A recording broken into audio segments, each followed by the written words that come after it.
right, I guess we're ready. Good morning, everybody. Welcome to this live book tag extravaganza. I'm doing the Literary Adventures book tag, which is made by Karen Evans, and I was tagged by Jeremy Fee. I haven't put their information in the description below yet, but I will. Today is packed full of information, actually. Let's see.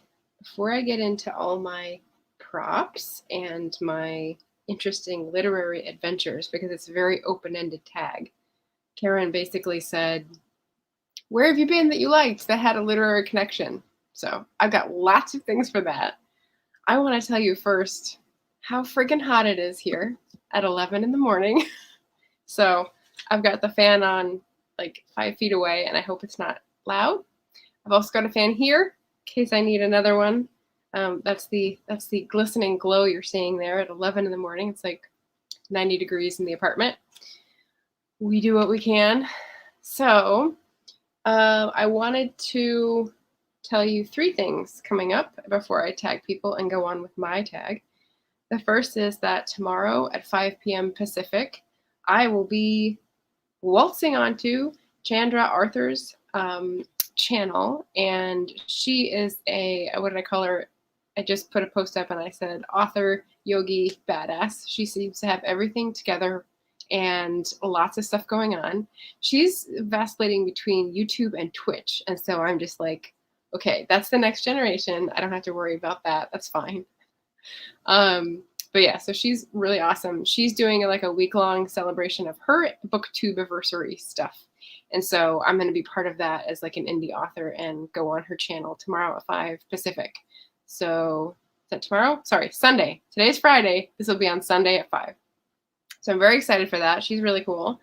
And then the next Sunday on my channel, so right here, you've got an AuthorTube panel. I've got 5 people, including me, and we're going to be talking about slicing and dicing authors. And what that means is nothing gruesome, nothing like the Shredder from Ninja Turtles, just talking about how you envision yourself on social media and your brand, because what we're often told is choose what you share, choose to keep things to yourself, and that'll make you not go insane. So we'll have some authors on AuthorTube Saturday. That's August 22nd, and that will also be at 5 p.m. Pacific.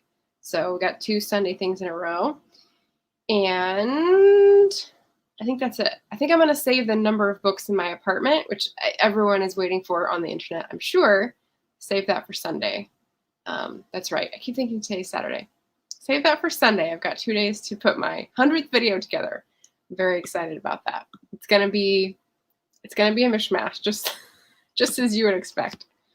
So, for Literary Adventures from Karen Evans, I am going to tag 4 lovely people. Author Emily Harris, who is a fellow indie author. Reading with KT, who is doing lots of great reading in Iceland. Courtney Ferreter, who is a lit prof in Georgia. I think in Georgia, yeah. And Sadie Reads Again, who is Sarah in Scotland. So hopefully all these lovely ladies have experiences and places that relate to literary things, because they're all very thoughtful in their literary choices. So there we go. And I'll, again, tag them in the description a little bit as soon as I'm done. So we've got phases for my literary adventures.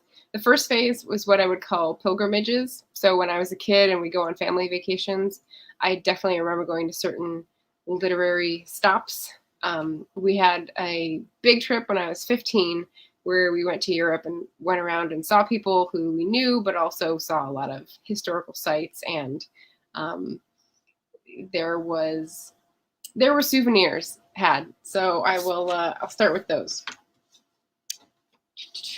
Okay, so 1, 2, 3, 4. There we go.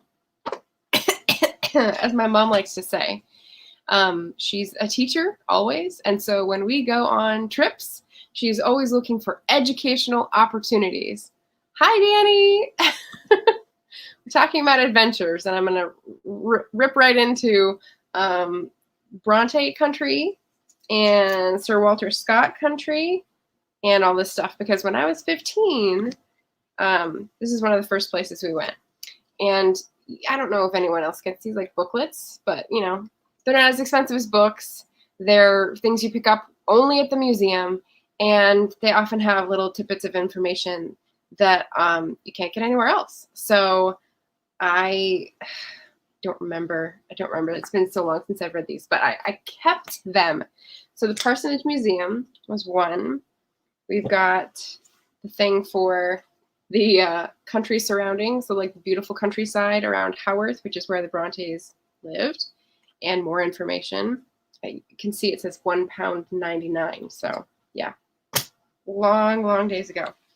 We've got something else I got, the Jane Eyre, a worksheet guide. So I'm obviously Team Charlotte, and this is, you know, like the not annotated. This is what would you call this? Kind of like Cliff's Notes, but more like worksheet reading club guide. And only true Charlotte Bronte nerds would have something like this. So there you go. And so that was the Yorkshire Moors. I also went to Chawton and Bath. That is the, yeah, Danny, 15 years old. I'm now 40. So 25 years I've kept these. Yeah. Crazy. And Melissa's also saying thumbs up for nerdy trips. Yes. And this is the one I was on with my family. So we're not even getting into mine yet. So Chawton and Bath, where Austen was, I wasn't as big of an Austen fan in high school because we read Pride and Prejudice and that's it. And I liked it, but I didn't see any adaptations until later. I'm not sure why. I wasn't a huge fan then, but it was okay and it was good, but I wasn't like all out for Jane Austen as much. I have a few postcards from her that I still have. Not from her. Then we've got this place, which not like the brochures being stored away. This has been in a prominent place for years and years, and all the places that I've lived. I don't know if anyone recognizes this, but this is like Dream Library Goals. And if anyone can tell me where it is, it's also from that trip. It's Abbotsford, and it's the residence, the castle of pseudo-castle of Sir Walter Scott. And so I have not actually read any of Sir Walter Scott. I've tried, and I now have like a really old copy that I'm very excited about trying, but he's so dense and so wordy, like, and not entertaining about it like Dickens is. So I'm a little afraid. If anyone wants to read Walter Scott and keep this in mind as your goal, feel free to at me with a buddy read suggestion. But yeah, so that was my claim to Sir Walter Scott fame. And that is also, we were in Edinburgh. That's the day trip to the castle was from Edinburgh. Again, like little things. This was only £1.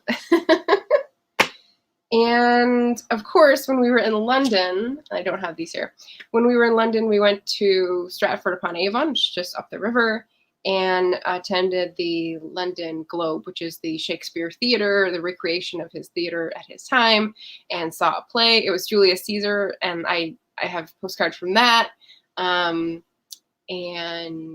yeah, went to the cottage, got more postcards. I mean, that's like the best thing. It's a visual reminder that's not expensive, that is very easy to carry. So, and then Stargator, coffee cleanup at my house. Okay, good. So I'll be entertaining people with literary adventures while they're cleaning up their house. That's excellent. Okay, so that's the first phase of my literary adventures. It's sort of pilgrimages with my family. These are all in like 1996. Then I entered onto a new phase, which is on my own. I was studying abroad, and so now, guess where I was studying abroad? We've got, I did an outing to La Comédie Française, and I, of course, was studying Paris theater and stuff like that. So this is a representation. This is actually a San Francisco writer, Eric Meisel, but he does these gorgeous, see if I can find a cool illustration that's in color, illustrations. And so it's like sketchbook and just like the writers that you find around Paris. And so I got this a long time ago and loved it because it reminded me a lot of those places I had been. And then the last time I was there, I also got this one, which is Stevenson's Paris, Bohemian Days Before Treasure Island. And he is such an interesting character. Like, if he hadn't died young, I really wonder what he would have gotten up to. But he did kick around Paris, and so they have his literary adventures in this book, which I got at Shakespeare and Company, the famous place, which I had only been to a couple of years ago. So that was new and exciting. So that was very fun. Adventure. So the theater, oh, okay. So it's Paris. Then we've got Ireland. We discovered we had cousins on that first trip to Ireland. And so I went back to stay with them, hang out. I mean, I was in love with Celtic cultures from a very young age, so this was like a dream come true. When I was in Paris, I visited them for the Halloween weekend. It's La Toussaint. It's a holiday in France, so I got like a 3-day weekend to go to the club with my like 21-year-old self and hang out. It was awesome. I do remember that. But when I went back later, like 2005, I was there to become certified as an English teacher, foreign language English teacher. And I remember going to the Dublin Writers Museum. I have a picture of that, but it's buried. So I just like remember the beautiful sort of neoclassical interior and would recommend the Dublin Writers Museum. I've read a few Dublin writers, mostly plays, as they tend to be, unless you're Joyce and then you're like incomprehensible everything. But very much enjoyed those. Very much enjoyed hanging out with people in Ireland. So that was cool. And Katie's here. Hey, literary adventures tag. I think some of the people here have done it already, but I'll mention again who I tagged. Author Emily Harris, Courtney Ferreter, Reading with KT, and Sadie Reads Again. So if anyone comes on, go like this in the audience, tell them that they better be on their toes. And then after I became certified as an English teacher, I went to teach English in Turkey. And what kind of literary site is there in Turkey? And can anyone guess on that one? It was so small. Oh, you're talking about the Dublin Writers Museum. Yes, it was like a house. Yes. Yeah. I mean, nice place to live, nice place to congregate, right? Edinburgh's Writers Museum was even smaller. Oh, see, I missed that one. I think I saw it, but I was like, I can't pay another $15 for an admission. Okay, so Danny's like right alongside me, cruising these same places. That's so fun. What literary adventures could you get into? What authors might you associate with Turkey? This is sort of a tricky question, but I don't know if David was here, he might know. Maybe that's a clue. Here's another clue. Here's the picture I took when I was there. I was trying to imitate something. So I don't know how successful that is, but I was trying to show that I had no arms. Okay. You know, like the Greek statues that have no arms, the women that are all like naked and whatever. I couldn't do that in a public place, but I did try to pretend that I had no arms. This is at, and I don't know if you could see the rocks and stuff, but there's still a site that they've excavated at Truva, which is the Turkish name for Troy, and where I think most people agree that the ancient city of Troy was. It's on the west coast of Turkey, like right against Greece, where they've fought back and forth about who owns it, etc. And it was really cool. The boyfriend I was with at the time was a super geek about Greeks, and so he was he was amazeballs. There's like tunnels where you can run through, and he made his own video about like running through like he was a warrior, and it was super geeky. And I mean, I'm not a big classic Greek play or epic fan, but I did go there and I did pose as a statue, and it was pretty fun to be in Truva in Turkey. So that's my early solo traveling career. And then let's see, we can happen upon my research trips as an author. So, do I have maps? I don't want to show the maps for this. I'll just go through this with words. Let's see, 2005, 2006. So when I finished as an English teacher, I went to grad school. I worked in DC. I came out here to be a writer in Portland.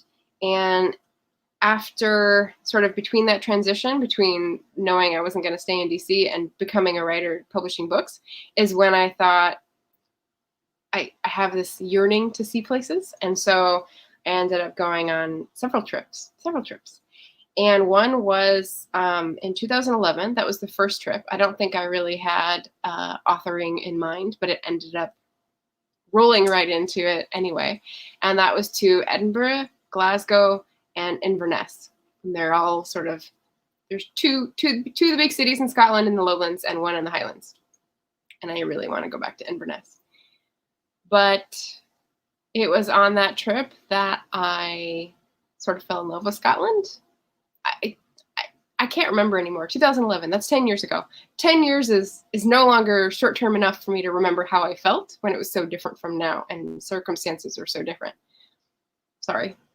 So I really loved it. I ended up going back 2 years later in 2013 to some different places. I tried the West Coast and I went to the Inner Hebrides, which are Mull, Skye, and I think I went down to see friends in England then, so I couldn't go much further in Scotland. And Mull and Skye, the Isle of Skye is, of course, probably very famous, maybe? I don't know. My view is sort of biased and distorted.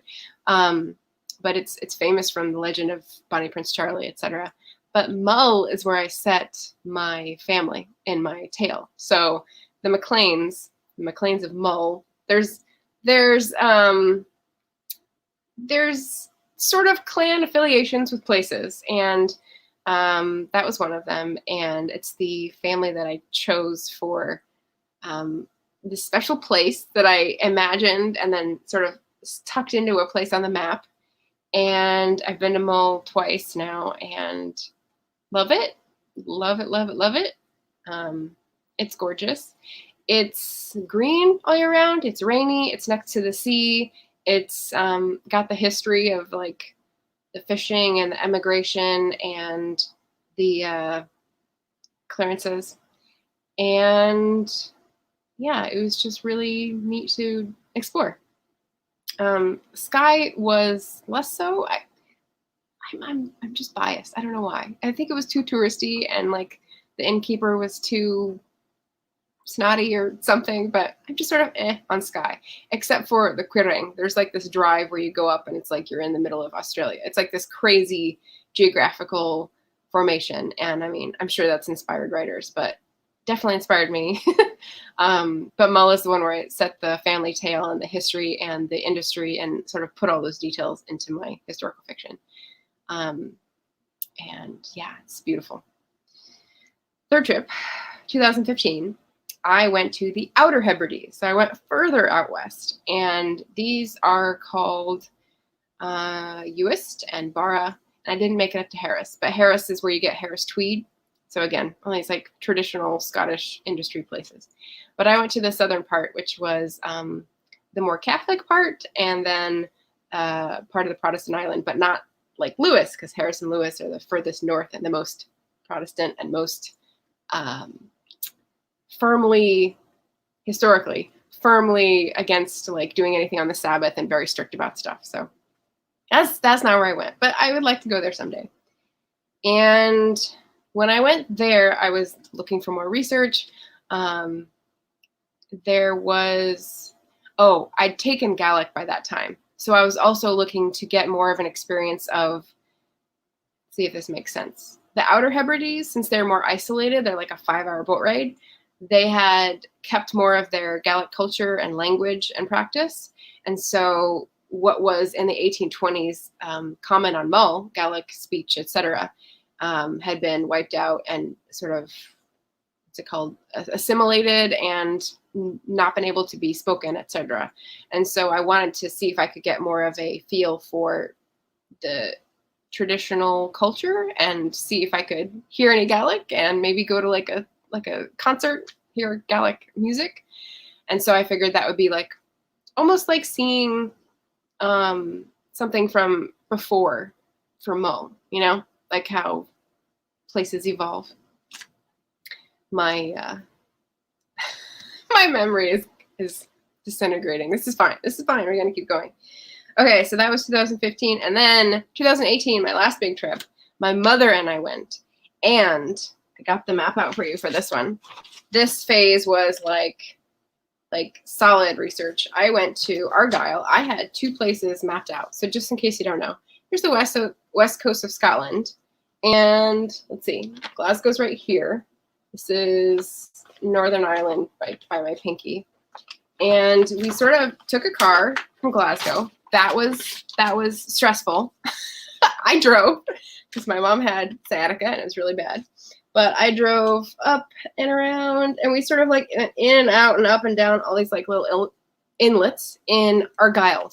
And Argyll is more than a sock. It's more than a vest. It's I think it's the wettest region in Scotland, so everything's like tropically wet and not warm, but wet. And they have things like rhododendron gardens and like from the Victorian times, all these beautiful gardens where Victorian industrialists would get species from all over the world and put them in their walled garden. And it was a perfect metaphor. But anyway, I was there to try to select the site for my last book, Stormrock and Spindrift. And it was between 2 places. We went one place and we were like chased out by a dog and really unfriendly people. And I really liked that place. So, oh well, I had more details about the place where we stayed because it was a 1905 sort of chateau that had been turned into a B&B, a part of a B&B. And so I really loved Ardkin Glass and made that a part of the story, which was super fun.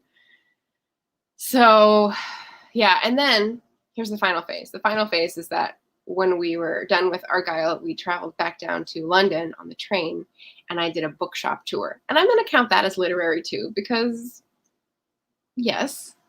And let me just tell you some of the fantastic bookshops, since they're called bookshops in the UK instead of bookstores.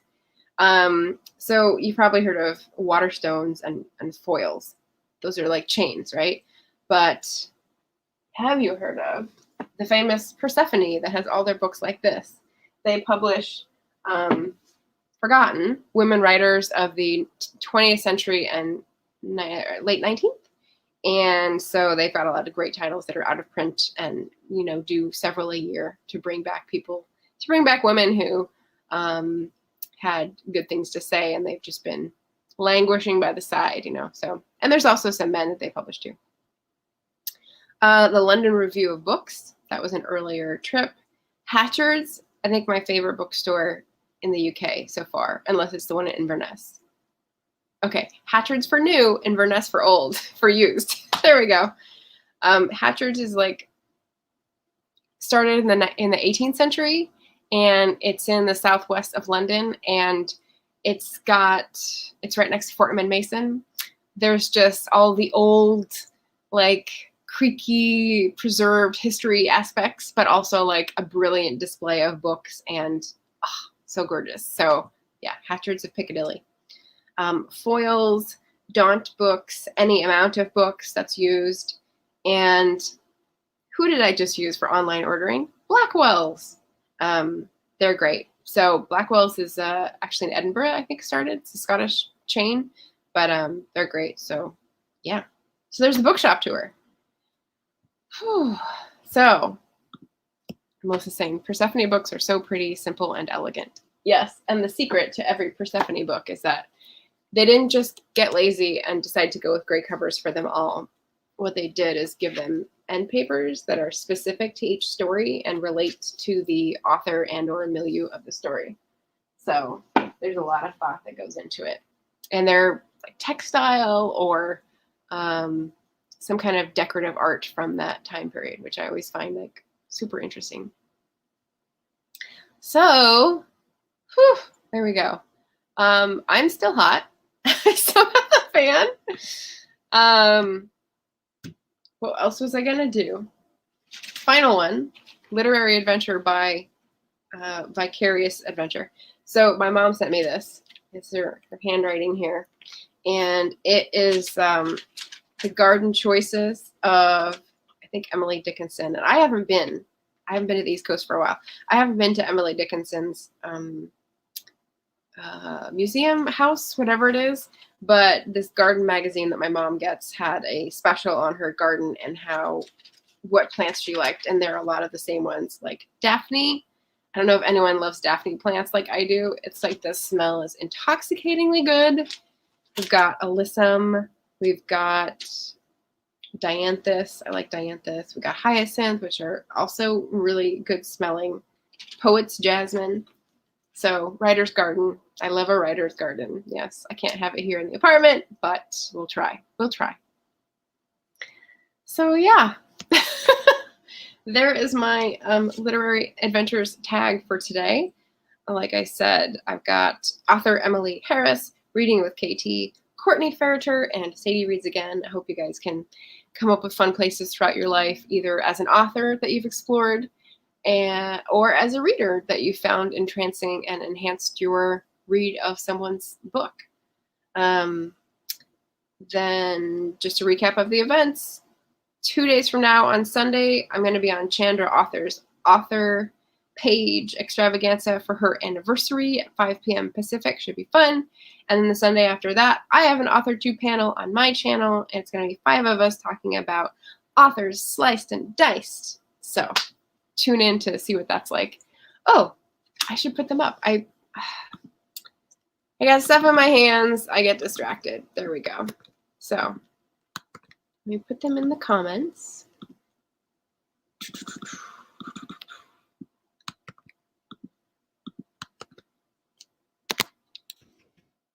I would normally do this, but I think I'm so hot and like sweating and trying not to show it that I forgot. So here we go. Oh, and the other thing I wanted to direct your attention to is that next Tuesday, if anyone who has read She Who Became the Sun, Shelley Parker Chan is going to be on A Mighty Blaze on the Thoughtful Bro interview. And I know a few of you loved that book and were destroyed by that book. So please come on by. It's 2 p.m. Eastern. So I'm going to be on 11 Pacific, 2 p.m. Eastern next Tuesday on the 17th. So I put that in the chat as well. Love it. Love it, love it, love it. And I think that's all I have. Today's Friday. Enjoy your weekend. Don't die in the heat. Sunday, I will be on Chandra's channel, which is fun. And I will also be putting up my 100th video on Sunday, so stay tuned. It's going to be a mishmash of a book haul and also telling you the number of books in my apartment, because I did count. I did do the work and count. Steph is here. Hi, Steph. There might be a productivity sprint in there. Who knows? Who knows? But yeah, so that will all be going on Sundays. Sundays is the big day. Sundays is when the temperature is going to break, hopefully. So hopefully. And the smoke. We've got a lot of wildfire smoke at the moment too. So thanks for visiting and saying hello, everybody. Thank you. Thank you. 100, 100. Yeah. All right. Have a great weekend, everyone. Thanks for coming by, and talk to you soon.